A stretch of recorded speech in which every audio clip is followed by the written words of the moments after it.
इस वीडियो में दी गई जानकारी का उद्देश्य सामान्य जागरूकता और शैक्षिक जानकारी साझा करना है। भारतीय संविधान के अनुच्छेद 51A(h) के तहत प्रत्येक नागरिक का कर्तव्य है कि वो वैज्ञानिक दृष्टिकोण, मानववाद और सुधार की भावना को बढ़ावा दे। भारतीय संविधान ने हम भारतीयों को रीति रिवाज, परंपरा और अपने अपने धर्म को बनाए रखने की स्वतंत्रता दे रखी है, लेकिन रीति रिवाज, परंपरा और धर्म के नाम पर अंधविश्वास को बढ़ावा देना समाज और देश के लिए हानिकारक होता है। संविधान हमें अंधविश्वास के खिलाफ जागरूकता फैलाने का अधिकार देता है ताकि हम एक प्रगतिशील और तार्किक समाज का निर्माण कर सकें। इस वीडियो में व्यक्त विचार हमारे अपने हैं और इसका मकसद किसी की भावनाओं को ठेस पहुंचाना नहीं है। कृपया दी गई जानकारी को लागू करने से पहले अपने विवेक का उपयोग करें। हम किसी भी गलतफहमी या नुकसान के लिए जिम्मेदार नहीं होंगे।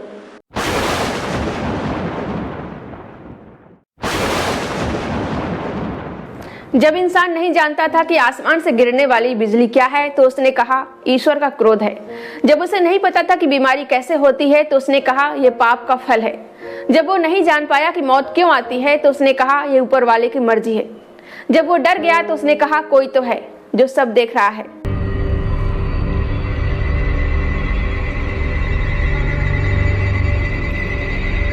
सच कहें तो ईश्वर इंसानी अज्ञानता का दूसरा नाम है। आज हम इसी कड़वे लेकिन जरूरी सच को समझेंगे गहराई से और तर्क के साथ। आइए जानते हैं ईश्वर की कल्पना कब और क्यों की गई। जब इंसान जंगलों में रहता था, आग और आकाश से डरता था। वो सोच भी नहीं सकता था कि बारिश क्यों होती है, तूफान क्यों आता है या मौत क्यों होती है।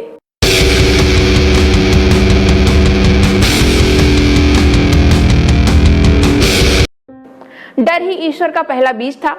जब पहली बार बिजली गिरी और आग लगी तो आदि मानव ने सोचा कोई शक्ति है जो गुस्से में है, इसलिए उसने आकाश को भगवान बना दिया। बिजली, आग, हवा, सूर्य, चांद, नदियों और जानवरों तक को देवता बना दिया। ये सब ज्ञान की कमी के कारण हुआ। जहां सवाल थे और जवाब नहीं, वहां ईश्वर को रख दिया गया। ईश्वर या अल्लाह कोई खोज नहीं थे, वो मजबूरी थी। इंसान जब जब सच नहीं समझ पाए तो ईश्वर अल्लाह गॉड गढ़ दिए। बीमारी आई तो कहा दैवी प्रकोप है, सूखा पड़ा तो कहा ईश्वर नाराज है, बच्चा मरा तो कहा पिछले जन्म के कर्म का फल है, कुछ समझ नहीं पाए तो कहा भगवान की लीला है। इसका नतीजा ये हुआ कि प्रश्न पूछना बंद हो गया, क्योंकि उत्तर तो पहले से ही तय था कि ऊपर वाला जानता है। और यही सोच इंसानी तरक्की की सबसे बड़ी रुकावट बनी। लेकिन जैसे ही इंसान ने तर्क से सोचना शुरू किया, विज्ञान को समझा, तो विज्ञान ने उत्तर देने शुरू किए। ईश्वर के क्षेत्र सीमित होते गए। पहले कहा जाता था कि सूरज देवता है, फिर विज्ञान ने बताया कि ये हाइड्रोजन का जलता तारा है। पहले कहा जाता था बिजली ईश्वर की मार है, फिर विज्ञान ने बताया ये इलेक्ट्रॉनों की गति है। पहले कहा जाता था बीमारी पापों की सजा है, फिर विज्ञान ने खोजा ये वायरस बैक्टीरिया है। हर बार जब इंसान ने सच जाना, काल्पनिक ईश्वर एक और कोने में पीछे हट गया। ज्ञान का उजाला फैलता गया और ईश्वर का अंधेरा सिकुड़ता गया।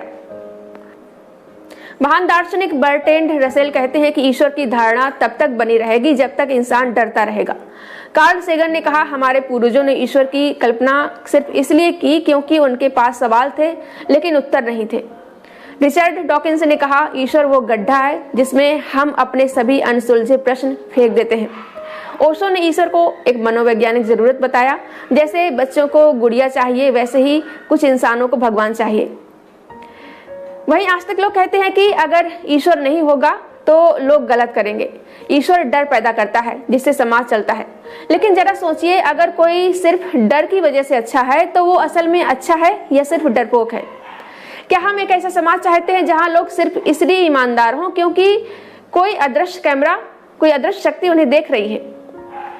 असली नैतिकता डर से नहीं आती, समझ से आती है। जैसे एक बच्चा झूठ बोलना सिर्फ इसलिए नहीं छोड़े कि डांट पड़ेगी, बल्कि इसलिए छोड़े क्योंकि उसे पता है कि ये गलत है। वही हमारे समाज में ये भी कहा जाता है कि ईश्वर की मर्जी के बिना पत्ता भी नहीं हिलता। जो हो रहा है ऊपर वाले की इच्छा है। जन्म, मरण, दुख, सुख सब कर्मों का फल है। लेकिन इससे क्या हुआ? अन्याय को हम भाग्य मानने लगे, शोषण को पिछले जन्म की सजा कहने लगे, क्रांति की जगह प्रार्थना करने लगे। हमने लड़ना छोड़ दिया, सोचना छोड़ दिया और हर सवाल के जवाब में ईश्वर अल्लाह गॉड कहने लगे। जब धर्म ही अज्ञानता का संगठन बन गया तो ईश्वर अल्लाह गॉड के नाम पर लाखों इंसान मारे गए, युद्ध हुए, तलवारें चली, औरतों को जलाया गया, बच्चों को बलिदान किया गया। विज्ञान को गालियां दी गई। ईश्वर का डर इंसानों को मानसिक गुलाम बना देता है। आज भी लोग मंदिर में पैसा चढ़ाते हैं, लेकिन अस्पताल में डॉक्टर की फीस पर बहस करते हैं।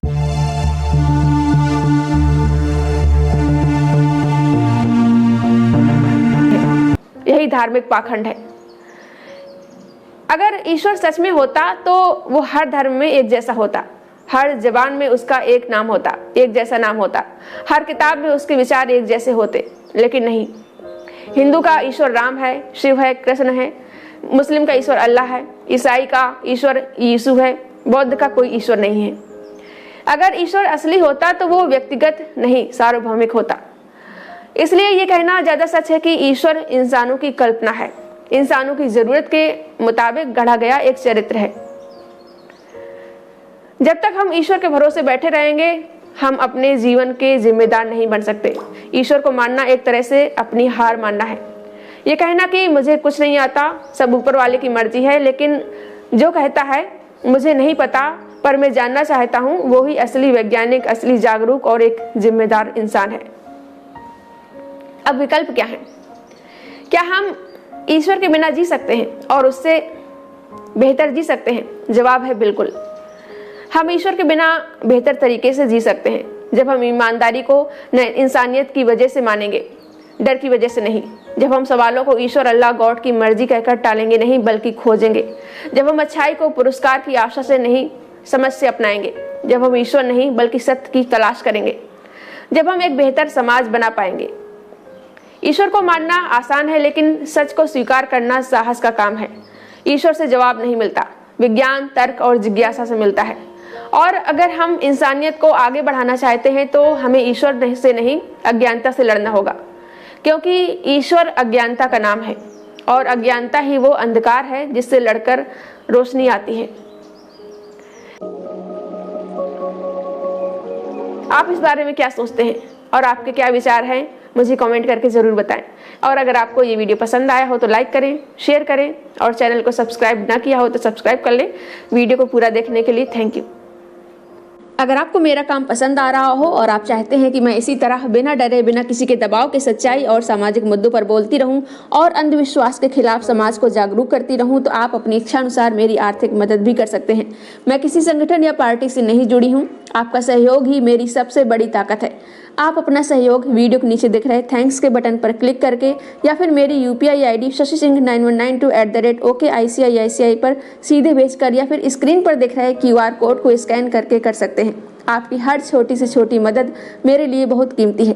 आपका छोटा सा सहयोग भी मुझे मजबूती देता है, क्योंकि जब जनता खुद साथ देती है तभी बदलाव होता है। धन्यवाद।